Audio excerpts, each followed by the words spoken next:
안녕하세요. 2학년 과학을 가르치고 있는 신모세입니다. 이 영상은 내일 수행평가를 앞두고 짧게 2단원 전기와 자기 파트에 대한 내용을 짧게 요약을 하고 전반적인 큰 숲을 보는 과정을 거치고 그 다음 중간중간 좀 여러분들이 어려워하는 개념에 대해서 다시 한번 설명을 하도록 하겠습니다. 이 단원은 3개의 중단으로 되어 있고 전기의 발생, 전류, 전압 저항, 전류의 자기작용.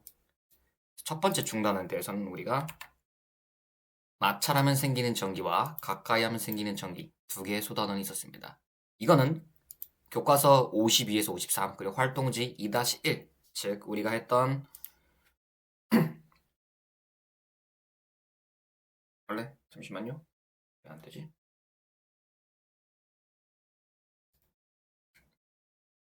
이 활동지를 의미하고요. 그리고 우리가 선생님 했던 실험으로는 종이컵 위에다가 플라스틱 빨대와 털가죽을 마찰시켜서 혹은 면장갑을 마찰시켜서 이 둘을 가까이 했을 때, 빨대와 빨대를 가까이 했을 때, 그리고 털가죽과 빨대를 가까이 했을 때 어떻게 됐었나? 그걸 관찰하는 실험을 했었습니다. 그 결과를 통해서 우선 이전에 배웠던 전하를 띤 두 물체 사이에 작용한 힘, 전기력, 그리고 물체와 전하를 띠는 현상, 대전, 전하를 띠는 물체, 대전체, 그리고 물체를 대전시키는 방법 중 하나인 마찰전기가 무엇인지, 어떻게 일어나는 건지. 마찰전기는 예, 한 물체에서 전자가 다른 물체로 이동한다. 그래서 플라스틱 막대가 마이너스 전하를 띠고 털가죽이 플러스 전하를 띈다. 이런 수업을 첫 번째 시간에 했었습니다. 그래서 그 첫 번째 시간을 요약을 해보면은 했던 실험으로는 플라스틱 빨대 털가죽, 그 다음에 키워드는 전기력, 대전, 대전체, 마찰전기, 비금속. 비금속은 얘네들이 플라스틱 막대와 털가죽이 금속이 아니다 라는 의미고요. 그 다음 시간에 우리가 어떤 걸 했었냐. 가까이 하면 생기는 전기로 선생님이 첫 번째 시간에 교과서 54에서 55 활동지는 2-2 활동지인데 이런 실험을 했었어요. 여러분들한테 알루미늄 깡통을 보여주고 잘 안 보이려나? 알루미늄 깡통을 보여주고 그 다음에 플라스틱 막대를 털가죽과 마찰시켜서 끌어오는 모습을 보여줬죠. 그 다음에 여러분들한테 시켰던 실험은 스탠드에 은박구를 매달아서 대전시킨 플라스틱 막대를 가까이 하면 어떻게 되나. 그래서 그때 했던 교과서와 활동지는 이거였습니다. 이러한 실험을 했었고요. 그 다음에 활동지로는 얘네들이 왜 이럴까 하니까 금속의 특징이 있는데 금속은 비금속과 다르게 이 전자들이 일부 금속 원자의 일부 전자들이 자유롭게 이 안에서 돌아다니더라. 우리는 이거를 자유전자라고 불렀다. 그래서 금속은 전하를 띄게 하기 위해선 마찰시켜야 됐었는데 금속은 그거와 다르게 그냥 대전체를 가까이만 다가가도 이 대전체와의 전기력으로 인해서 전자가 이동하죠.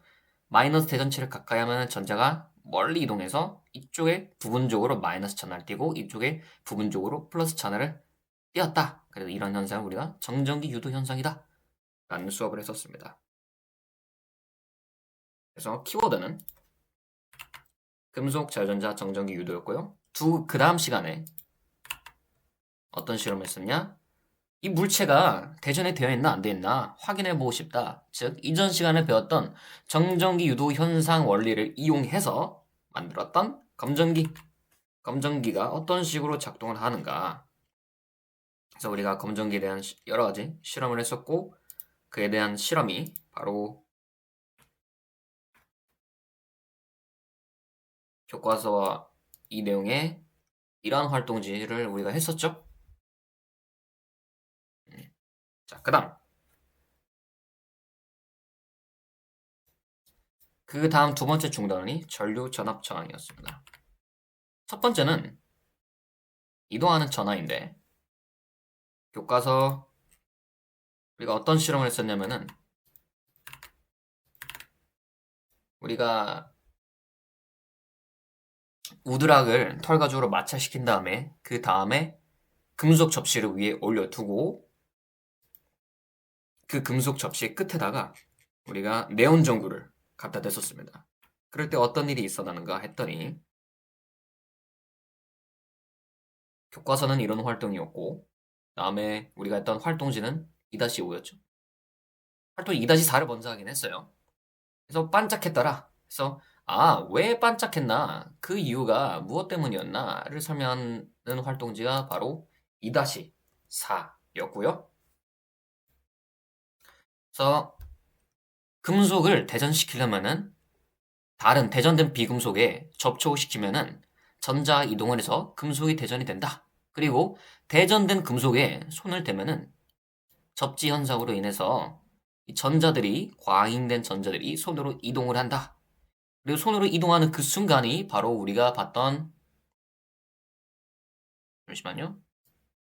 바로 우리가 이동하는 순간이 네온 전구에서 빛이 나는 거더라. 즉 이렇게 전하를 띤 입자, 즉 전자들의 흐름을 우리가 전류라고 불렀고 이러한 전류의 단위가 A로 쓰고 암페어라고 읽는다라는 수업을 했었습니다. 그래서 키워드는 전류의 정의, 전류란 무엇인가, 전류의 단위란 무엇이고 그리고 우리가 어떤 이미 약속을 정했었죠. 전류의 방향을 갖고 있는데 우리가 활동지 2-5의 뒷페이지를 보면은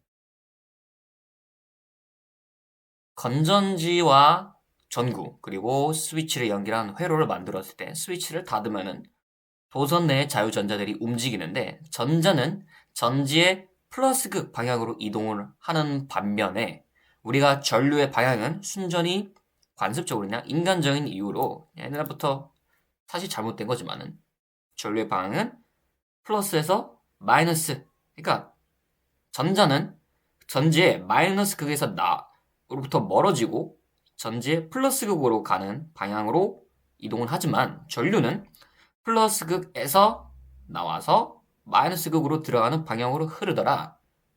우린 이렇게 약속을 정했다라는 전류의 방향에 대한 약속을 했었습니다. 근데 잠깐 전류에 대한 단위를 다시 이야기를 하자면은 전류는요. 어떤 도선이 이렇게 있어요. 도선 안에 이러한 면적을 지나는데 1초 동안 예를 들어서 전자가 1초 동안 이 면적을 전자 3개가 통과를 하더라 라는 첫 번째 케이스 A와 그 다음에 또 다른 상황에서는 이러한 단면적에 전자가 6개가 1초 동안 이 단면적을 지나더라 하는 B 케이스. 그러면 이때 우리는 B에 흐르는 전류의 크기가 더 크다라고 말하고 만약 이 첫 번째 A 경우에 대해서는 만약 이때 우리가 전류계로 측정했는데 만약 이게 2A의 전류가 흘러요 라고 말한다면은 B 케이스에 대해서는 우리가 2배니까 이 도선은 4A의 전류가 흐르고 있어 라고 말을 할 수 있는 겁니다. 그 다음 내용으로 우리가 이제 전지에 대한 이야기를 좀 꺼냈어요. 일정한 전류가 흐르기 위한 3가지 조건, 건전지 필요하고요. 도선이 끊임없이 연결되어야 되고 그 다음에 도선의 재질이 금속이어야 되는데 전지는 왜 필요할까? 라는 질문을 다뤄본 게 바로 활동지 2-6이었고요. 그래서 우리가 전류가 흐르고 있는 회로를 이렇게 물이 흐르는 모형으로 이해할 수 있다라고 선생님이 설명을 했습니다. 펌프의 역할을 하는 게 바로 전지이고 그 다음에 물의 흐름은 전류, 물레방아는 전구, 수로는 도선, 밸브는 스위치, 펌프는 전지. 우리가 펌프의 능력이 좋으면 좋을수록 물이 그만큼 많이 흘러서 물레방아가 빠르게 잘 작동하겠죠. 마찬가지로 전지 또한 전류를 흐르게 하는 능력이 좋을수록 전류가 많이 흐르게 될 텐데 이렇게 전지에 전류를 흐르게 하는 능력을 특별히 뭐라 부르냐면 바로 전압이라고 불렀습니다. 전압. 그리고 이런 전압의 단위를 우리가 V로 쓰고 볼트 라고 읽었습니다. 그에 대한 키워드 내용 정리를 다시 하자면은 전압에 대해서 정의와 단위를 잘 알고 계셔야 되고요. 우리가 전지와 전류 얘네들이 무얼한 놈들이었더라 하면 흐르는 물의 방어 모형을 잘 기억하시길 바랍니다. 그 다음 아니다. 우리가 2-7 활동지 2-7에서 전류계와 전압계를 사용해서 이제 얘들을 측정하는 방법을 배웠었죠. 니크롬선에 흐르는 전류의 크기와 이때 걸리는 전압의 크기를 우리가 측정했었습니다. 무슨 말이냐면은 우리가 왼쪽 모형에서 일정 시간 동안 얼만큼의 물이 물레방을 지나면 흐를까? 라는 질문에 대해서 회로에 대해서는 어떻게 똑같이 해볼 수 있냐면은 전구에 흐르는 전류의 크기는 얼마일까? 라는 질문을 할 수 있고요. 그때 그만큼의 물이 흐르게 하기 위해서 펌프는 얼만큼 세야 할까? 라는 질문에 대해서 우리는 회로에서 똑같이 이만큼의 전류가 흐르게 하기 위해서 얼만큼의 전압이 필요할까? 즉 다른 말로 이때 전구에 걸리는 전압의 크기는 얼마일까? 라는 질문을 했습니다. 그래서 우리는 전구 대신에 니크롬선을 사용해서 니크롬선에 전지를 연결하고 이때 니크롬선에 흐르는 전류의 크기와 전압의 크기를 우리가 측정을 하고 각자 그 패들렛에 사진을 찍어 올렸었죠. 자, 그 다음은 이제 측정하는 방법을 알았어요. 우리는 측정하는 방법을 알았고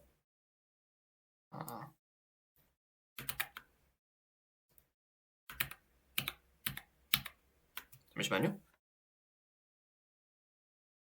측정하는 방법을 알았으니까 그러면은 니크롬선에 걸리는 활동지를 볼게요.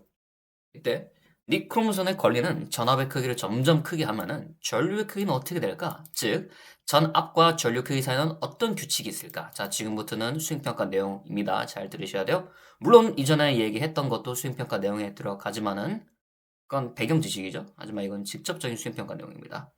자, 우리가 어떤 활동을 했었냐? 왜 짧죠? 어떤 활동을 했었냐? 전원 공급 장치에 대해서 알아봤고, 왜냐? 전압을 조절할 수 있어야 되니까. 일반적인 배터리는 불가능하니까.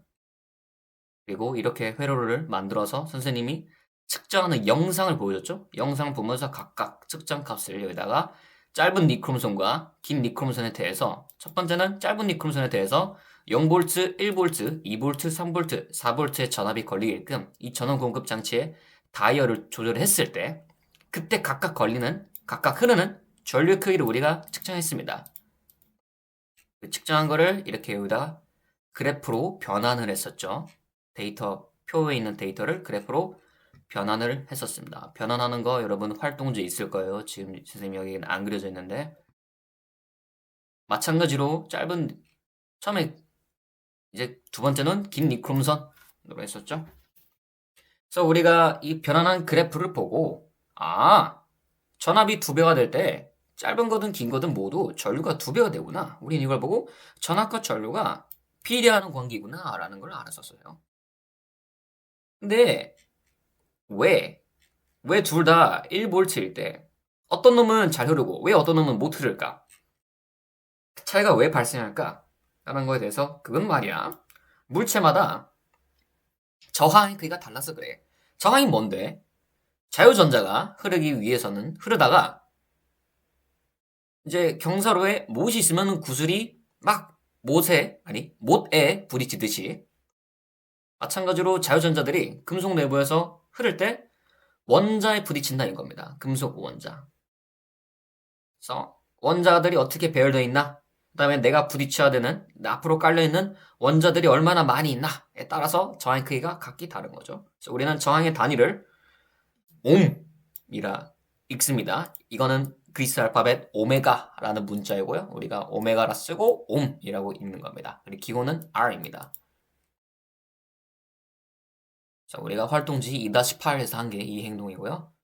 그 다음 시간에 한 게 그러면 저항이 일정할 때는 전류와 전압이 서로 비례했다. 무슨 말이냐? 니크롬선 바꾸지 않고 전압만 키웠을 때 전류가 커지더라. 아, 둘은 서로 비례한다. 비례하는구나. 그 다음 이번에 전압이 일정해요. 대신에 저항을 바꿨습니다. 즉, 뭔 말이냐? 둘 다 1V일 때, 짧은 니크롬선은 100mA가 흐르고, 긴 니크롬선은 50mA가 흐르네. 아, 전압이 일정할 때, 저항이 커지면, 즉, 니크롬선의 길이가 늘어나면은, 전류는 작아지더라. 우리가 이거에 대한 실험을 더해서, 얘는 반비례한다. 라고 선생님이 설명했죠? 그래서 이 두 가지 사실을 하나의 식으로 나타낼 수 있는데, 그게 바로 I equal R분의 V 혹은 V equal IR. 그래서 이걸 식을 오메 법칙이라 불렀고요.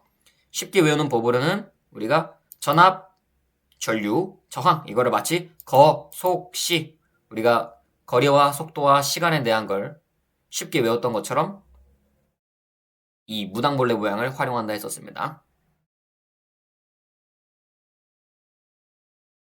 그리고 몇 가지 연습 문제가 이렇게 있었죠. 자, 그래서 이것 또한 요약을 하자면 전류를 조절하는 전압과 저항에서 우리는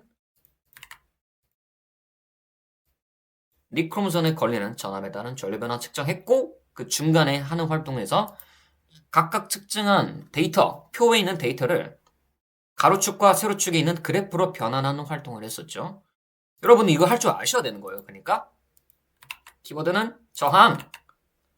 저항의 정의가 뭐이고 왜 생기고 저항의 단위가 무엇인가. 그리고 오메 법칙. 전류 전압 저항의 관계가 곧 오메 법칙이더라.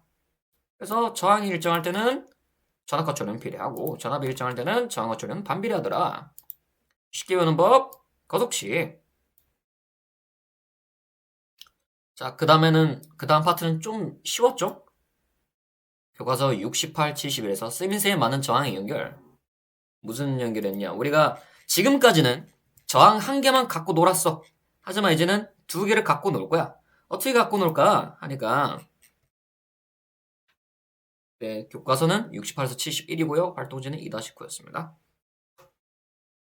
어떻게 갖고 놀까? 아, 두 개를 직렬 연결하거나 병렬 연결해보자. 그리고 각각 연결한 것들을 전구 하나를 끊었을 때 어떤 변화가 일어나는지 보자. 그리고 그걸 보고 직렬 연결할 때 유리한 것과 병렬 연결할 때 유리한 건 뭔지 실생활 활용 예를 알아보자 했던 게 수업의 내용이었습니다. 그래서 멀티탭은 각자 이제 스위치를 껐다 끄고 켜야 되니까 병렬 연결돼야 되고요.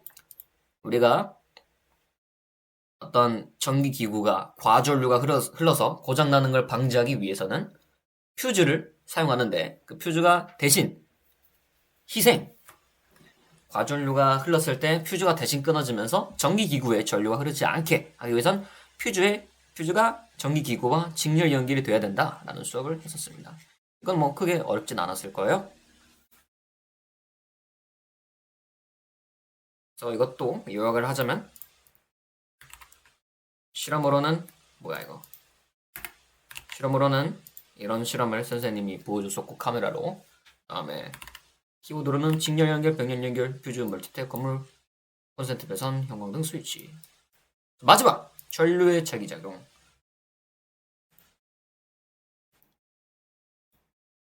두 개의 소단원이 있는데 전류가 만드는 자기장과 전류가 흐르는 도선이 받는 힘. 그래서 이걸 할 때는 먼저 선생님이 기본적인 자석에 대한 이야기부터 했었죠. 교과서와 활동지는 이 파트인데 교과서 76페이지와 활동지 2-10입니다. 그래서 자석 사이에 작용하는 힘을 자석에 의한 힘을 우리가 자기력이라 불렀고 그리고 자기력은 주위에 이렇게 자기력이 작용하는 공간을 만드는데 우리가 자석 주위에 나치판을 이렇게 놓기도 했고 또 다른 예시로는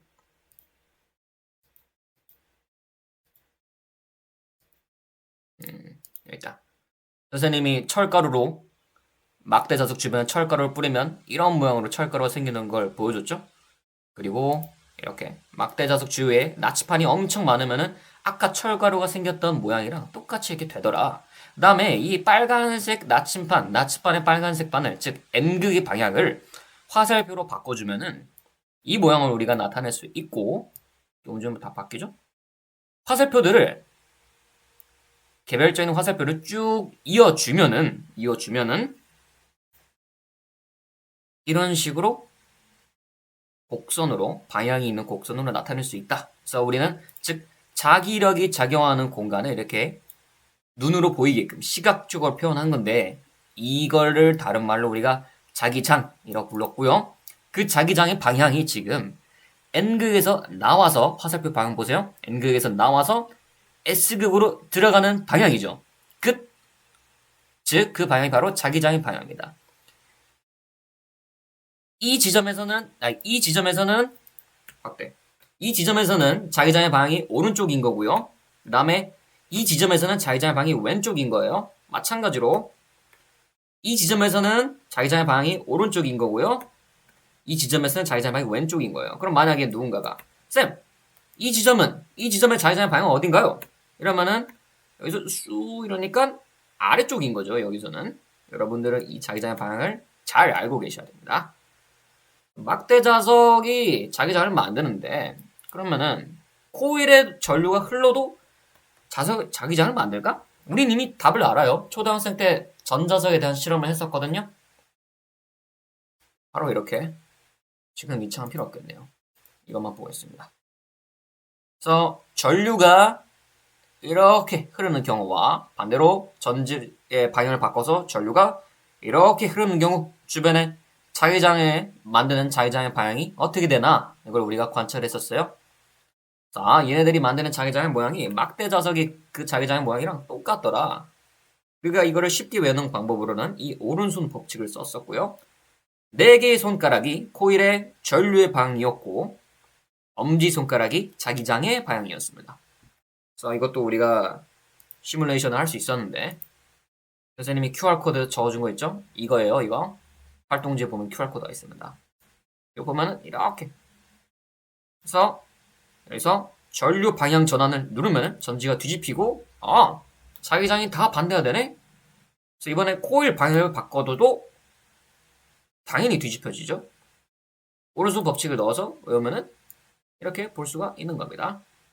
이때 전류의 방향은 플러스에서 마이너스로 가니까 확인해서 이렇게 확인해 볼 수 있습니다. 물론 이번 수행평가에서는 이 코일에 대한 문제는 물어보진 않을 테지만 시험 범위가 아니어서 그렇지만 알고 계셔야겠죠? 뭘 알고 있어야 되냐? 전류가 흐르는 도선은 마치 자석처럼 자기장을 만드는구나. 그 사실 알아야 다음 소단원 내용의 흐름을 좀 이해하기가 쉬울 거예요.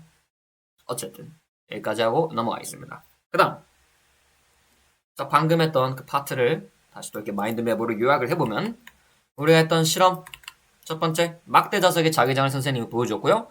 전류가 흐르는 코일의 자기장을 선생님이 직접 주변에 나침판 360도로 돌아가면서 보여줬고 우리가 활동지를 채웠었죠. 핵심 키워드는 자기력, 자기장, 전류가 흐르는 코일의 자기장.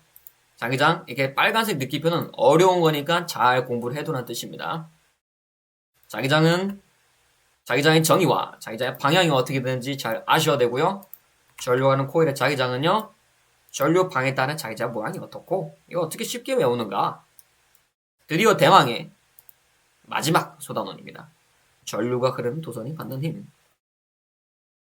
우리가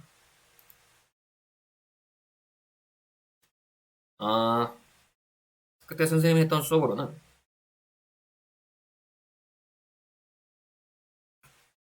이전에 자석과 자석 사이에 작용하는 힘을 초등학생 때 배웠었죠?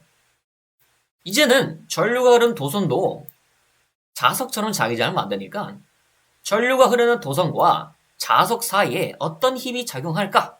라는 질문으로 수업을 시작했어요. 활동지 2-11. 그래서 실험을 할 때 우리는 자기장 속에 전류가 흐르는 도선을 넣어 볼 건데 이 자기장은 모양이 복잡하니까 쉬운 형태의 자기장 모양을 찾자 해서 찾았던 게 이 말굽 자석이었죠. 말굽 자석의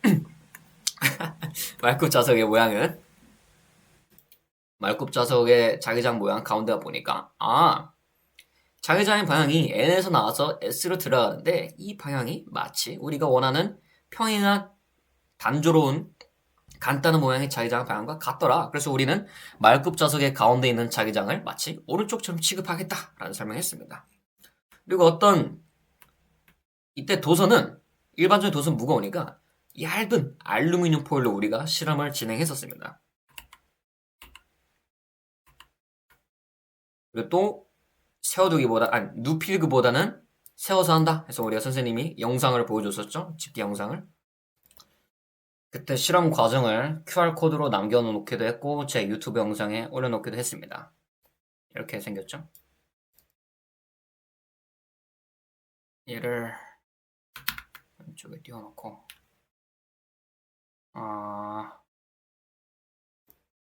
쭉 이렇게 선생님이 과정을 보여줬었고 자막까지 만들어서 지금 첫 번째 경우 즉 전류가 플러스가 이고 마이너스 극이 0이니까 전류가 왼쪽에서 오른쪽으로 흐르고 그리고 자석은 N극을 아래에 둬서 자기장의 방향이 N에서 S니까 R에서 윗방향 마찬가지로 활동지의 지금 첫 번째 케이스랑 똑같은 케이스인데 전류가 왼쪽에서 오른쪽으로 흐르고 자기장의 방향이 아래에서 윗방향일 때 전류를 흐르게 할 때 스위치 누르면 포일이 자석의 바깥쪽으로 이 방향으로 힘을 받더라 라는 관찰을 했었고 나머지 세 가지 경우에 대해서도 쭉 관찰을 했죠. 보면은 누르면 막대 자석의 바깥쪽으로 계속 힘을 받습니다. 그리고 이 상태에서 이제 자석을 뒤집는 거죠. 자석을 뒤집었더니 자석을 뒤집으면은 이번엔 자기장의 방향이 위에서 자기장 방향이 위에서 아래가 되고 그러면 이때 우리가 관찰한 바로는 뒤집어주니까 이전 케이스와 다르게 힘이 안쪽으로 들어갔습니다. 안쪽으로 작용해요. 이 힘도 마찬가지로 여전히 자기력이에요. 이 힘도. 그래서 우리가 활동지에 힘을 이렇게 표시를 했었습니다. 나머지 세 번째와 네 번째 경우에 대해서는 이때는 전지를 뒤집었죠. 전지를 뒤집어서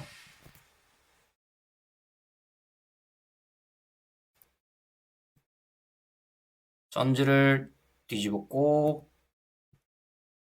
자기장방은 여전히 위에서 아래 했을 때 보니까 뒤집고 나서 관찰한 즉 영상에서는 세 번째 상황인데 전지를 뒤집어서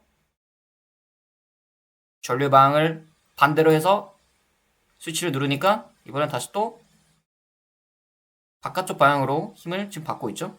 이렇게 바깥쪽으로.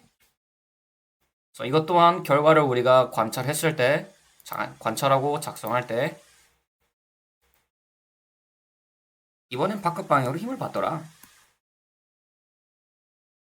마지막으로 다시 이 상태에서 또 자석을 뒤집어 줍니다.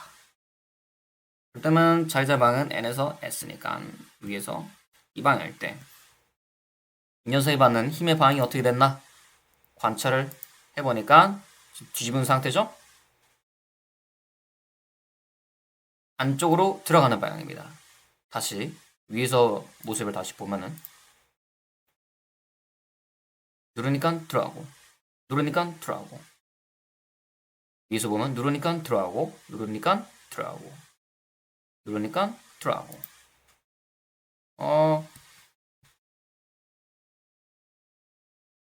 이렇게 들어가는 방향이다. 그래서 이 네 가지 경우에 대해서 어떤 규칙이 존재하는데 우리가 왼쪽이 정해지면 오른쪽이 정해지고 위쪽이 결정되면 아래도 결정된다. 그래서 마찬가지로 이 전류의 방향, 자기장의 방향, 힘의 방향 그러니까 전류의 방향, 자기장의 방향, 그리고 힘의 방향 3개 중에서 2개만 결정돼도 나머지 하나는 무조건 결정이 되더라. 이걸 쉽게 외우는 방법으로 이 왼손 법칙을 선생님이 알려줬었고요. 선생님 왼손 이거 각도 만드는 게 너무 힘들어요 라는 친구를 위해서 제가 무엇을 알려줬냐? 이 오른손 법칙으로 하는 것도 알려줬죠. 엄지손가락의 방향이 전류의 방향 그리고 나머지 4개 손가락의 방향이 자기장의 방향, 그리고 손바닥의 방향이 힘의 방향입니다. 마찬가지로 왼쪽 그림을 보니까 전지에 플러스가 여기 있으니까 전류가 이렇게 흐르고 있는 상황인데 전류가 안쪽으로 들어가는 방향이고 자기장은 자석의 N극이 오른쪽에 있으니까 NSS 오른쪽에서 왼쪽 방향이고요. 두 개가 결정됐을 때 힘의 방향은 윗방향으로 이동하더라. 그래서 이걸 손으로 오른손으로 나타낸 게 이거고요. 왼손으로 나타내기 위해서는 선생님이 알려줬던 이걸 사용하면 된다 라는 걸 알려줬습니다. 이때 이 도선이 받는 힘의 크기는 자석이 셀수록 강해지고 전류가 클수록 또 강해지겠죠? 이걸 배운 다음에 가장 마지막으로 했던 수업이 무엇이냐? 그래서 응용을 했던 게 무엇이냐? 바로 이 전동기 파트입니다. 전동기를 각각 2개의 도선, 하지만 하나로 연결된 2개의 도선이 들어가는 방향에 대한 전류가 들어가는 방향에 작용하는, 전류가 들어가는 방향에 있는 도선이 받는 힘과 나오는 방향에 도선이 받는 힘. 그래서 이 2개를 조합해서 전동기가 회전을 어느 방향으로 하더라. 이쪽 방향, 저쪽 방향, 막 이런 선생님이 칠판에다가 우드락으로 막 꽂아가면서 설명을 했었죠. 자, 이걸 다시 또 요약을 하면은,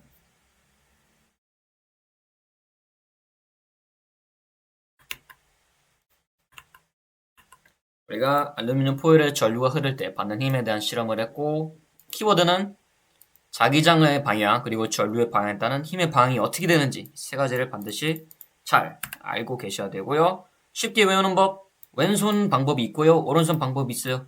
왼손은요, FBI, 미국 경찰이 권총을 쏠 때 왼손으로 총 쏜다 할 때 손 모양 보여줬고요.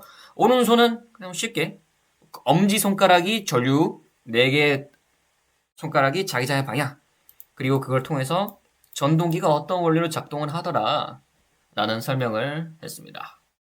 자, 여기까지고요. 우리가 내일 수행평가를 보는 내용은 이거와 그 다음에 이거